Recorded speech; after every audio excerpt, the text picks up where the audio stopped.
നമസ്കാരം. 2023 മാർച്ച് മാസം 27-ാം തീയതി ഷീല സണ്ണി എന്ന ചാലക്കുടിയിലെ ബ്യൂട്ടി പാർലർ നടത്തിയിരുന്ന സ്ത്രീ തൻ്റെ ബ്യൂട്ടി പാർലർ അടയ്ക്കാൻ സമയമായപ്പോൾ ഒരു സംഘം എക്സൈസ് ഉദ്യോഗസ്ഥർ ഇരച്ചെത്തുന്നു. അവർ ഷീല സണ്ണിയുടെ ബാഗും പേഴ്സുമൊക്കെ പരിശോധിക്കുന്നു. ബാഗിൻ്റെ അറയിൽ ഒളിപ്പിച്ചു വെച്ചിരിക്കുന്ന മയക്കുമരുന്ന് കലർന്ന സ്റ്റാമ്പ് അവർ കണ്ടെത്തുന്നു. ഇത് ഗൗരവമേറിയ കുറ്റകൃത്യമാണ് എന്ന് പറഞ്ഞ് ഷീലയുടെ സ്കൂട്ടർ പരിശോധിക്കാൻ മകനെ വിളിച്ചു വരുത്തുന്നു. മകനെത്തി മകന്റെ സാന്നിധ്യത്തിൽ സ്കൂട്ടർ പരിശോധിച്ചപ്പോൾ സ്കൂട്ടറിൽ നിന്നും കിട്ടി ഇതേ ലഹരി വസ്തു. ബ്യൂട്ടി പാർലർ നടത്തുന്ന സ്ത്രീകളെക്കുറിച്ച് ഗോസിപ്പ് പറയുന്നതിൽ താല്പര്യം കൂടുതലുള്ള നാട്ടുകാർ തടിച്ചുകൂടി. നാട്ടുകാരുടെ മുമ്പിൽ വെച്ച് ഷീല സണ്ണി എന്ന സ്ത്രീയെ അറസ്റ്റ് ചെയ്ത് എക്സൈസ് കൊണ്ടുപോകുന്നു. പിന്നീട് കോടതിയിൽ ഹാജരാക്കി റിമാൻഡ് ചെയ്യുന്നു. 72 ദിവസമാണ് ഷീല സണ്ണി എന്ന വീട്ടമ്മ ജയിലിൽ കഴിഞ്ഞത്. 72ാമത്തെ ദിവസം ജാമ്യം കിട്ടി പുറത്തിറങ്ങിയെങ്കിലും ഷീലയ്ക്ക് കട നഷ്ടപ്പെട്ടിരുന്നു. തൻ്റെ മകളുടെ വീട്ടിലേക്കാണ് താമസം മാറ്റിയത്. മകൾക്ക് സഹ ഫ്ലാറ്റുകാരുടെ കുത്തുവാക്ക് കേൾക്കേണ്ടി വന്നെങ്കിലും അമ്മയെ ചേർത്തു നിർത്തി. ജയിലിന് പുറത്തിറങ്ങിയ ഷീല നിയമ പോരാട്ടവുമായി രംഗത്തെത്തി. ഒരിക്കലും ലഹരി വസ്തുക്കൾ കണ്ടിട്ട് പോലുമില്ലാത്ത തന്നെ ആരോ കുടുക്കിയതാണ്, അത് കണ്ടെത്തണം എന്നതായിരുന്നു ഷീലയുടെ ആവശ്യം. എന്നാൽ ഷീലയുടെ ആവശ്യം എക്സൈസുകാർ വേണ്ടതുപോലെ ഗൗനിച്ചില്ല. കാരണം ഈ വൻചതിയിൽ എക്സൈസ് ഇൻസ്പെക്ടർക്കും പങ്കുണ്ടായിരുന്നു. ഒടുവിൽ ഷീലയുടെ ജാതകം മാറി മറിഞ്ഞത് പിടിച്ചെടുത്ത മയക്കുമരുന്ന് ഫോറൻസിക് ലാബിൽ പരിശോധിച്ച് ഫലം വന്നപ്പോഴാണ്. അതിൽ ലഹരി ഉണ്ടായിരുന്നില്ല. എന്ന് വെച്ചാൽ ലഹരിയുണ്ട് എന്ന് പറഞ്ഞ് ഷീലയെ അറസ്റ്റ് ചെയ്ത് ജയിലിൽ അടച്ചത് കള്ളക്കേസിന്റെ പുറത്തായിരുന്നു. ഷീല നിയമ പോരാട്ടവുമായി രംഗത്തെത്തി. ഹൈക്കോടതിയിൽ പോയി കള്ളക്കേസ് റദ്ദാക്കാൻ ആവശ്യപ്പെട്ടു. ഹൈക്കോടതി കള്ളക്കേസ് റദ്ദ് ചെയ്ത് കേസ് അന്വേഷണം നടത്തി പ്രതിയെ പിടിച്ച് ജയിലിലടയ്ക്കാൻ ഉത്തരവിട്ടു. പക്ഷേ എക്സൈസിന്റെ ഭാഗത്ത് വീഴ്ച വന്നതുകൊണ്ട് അന്വേഷണം മെല്ലെ പോയി. അന്വേഷണത്തിൽ പ്രധാന പ്രതിയെ കണ്ടെത്തിയെങ്കിലും അയാളെ തൊടാനോ അറസ്റ്റ് ചെയ്യാനോ സാധിച്ചില്ല.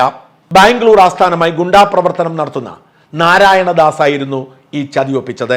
നാരായണദാസ് നിരവധി ക്രിമിനൽ കേസുകളിലെ പ്രതിയാണ്.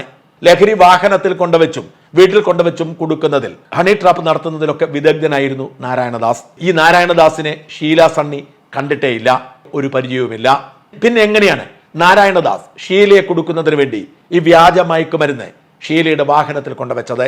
ഷീല തന്റെ മനസ്സിൽ തോന്നിയ സംശയം എക്സൈസ് സംഘത്തോട് വെളിപ്പെടുത്തി. തന്റെ മരുമകളുമായി ഷീലയ്ക്ക് ചില ഭിന്നതകളുണ്ടായിരുന്നു. അതായത് മകന്റെ ഭാര്യയുമായി. അമ്മായിമ്മയും മരുമകളും തമ്മിലുള്ള പോരെ മിക്ക കുടുംബങ്ങളിലും ഉണ്ടെങ്കിലും അല്പം അതിര് കടന്ന പ്രശ്നമായിരുന്നു ഇവിടെ ഉണ്ടായിരുന്നത്. മകന്റെ ഭാര്യ എന്നും ഷീലയെക്കുറിച്ച് പരാതി ഉള്ളവളായിരുന്നു. അതുകൊണ്ട് തന്നെ ആ ദിവസങ്ങളിൽ ഈ മരുമകളുടെ അനിയത്തി ലിവിയ, അതായത് മകന്റെ ഭാര്യയുടെ അനിയത്തി ലിവിയ അവിടെ എത്തിയതും ലിവിയ സ്കൂട്ടർ എടുത്തുകൊണ്ട് പോയതും സംശയത്തിന് കാരണമാണെന്ന് അമ്മായിയമ്മ എക്സൈസ് സംഘത്തോട് പറഞ്ഞു. അങ്ങനെ ലിവിയെ ചോദ്യം ചെയ്ത് നാരായണദാസ് എന്ന പ്രതിയെ പിടിച്ചപ്പോൾ ഗൂഢാലോചന വ്യക്തമായി. മകന്റെ ഭാര്യയുടെ അനിയത്തിയുടെ അടുപ്പക്കാരനും കൂട്ടുകാരനുമാണ് നാരായണദാസ് എന്ന ഈ ക്രിമിനൽ കേസിലെ പ്രതി. ഭാര്യയുടെ അനിയത്തിയായ ലിവിയ ബാംഗ്ലൂരിൽ പഠിക്കുന്നു, ജോലി ചെയ്യുന്നു എന്നൊക്കെ പറയുന്നുണ്ടെങ്കിലും ദുരൂഹമാണ് ലിവിയയുടെ ഇടപാടുകൾ. ലിവിയയുടെ നാട്ടിലെ അക്കൗണ്ട് സംഘം പരിശോധിച്ചപ്പോൾ അതിൽ ലക്ഷങ്ങളുടെ ഇടപാട് നടന്നു എന്ന് വ്യക്തമായതോടെ നാരായണദാസ് ഈ പ്രവൃത്തി ചെയ്തതിന്റെ കാരണം കണ്ടെത്തുകയായിരുന്നു. ഒടുവിൽ നാരായണദാസ് കുറ്റം സമ്മതിച്ചു. ലിവിയ പറഞ്ഞതുകൊണ്ടാണ് താനിത് ചെയ്തത് എന്ന് പറഞ്ഞു. അതായത് ഷീല സണ്ണിയെ കുടുക്കിയത് തൻ്റെ മകന്റെ ഭാര്യയുടെ അനിയത്തിയാണ്. ആർക്കു വേണ്ടി?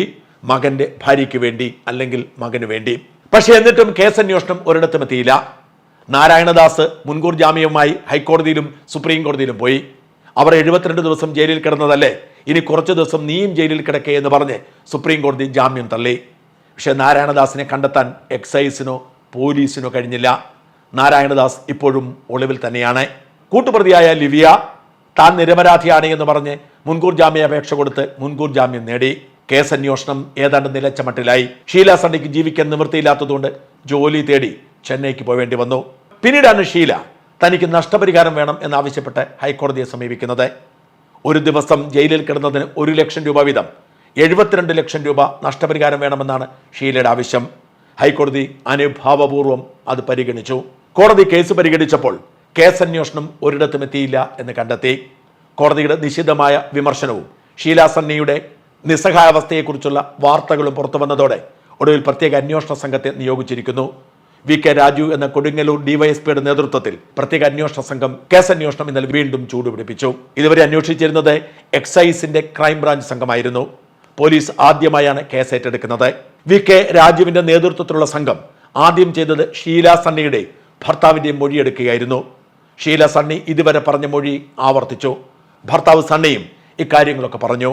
എന്നാൽ അവിടെ വില്ലൻ വേഷത്തിലേക്ക് ഇപ്പോൾ മറ്റൊരാൾ കൂടി വന്നിരിക്കുന്നു.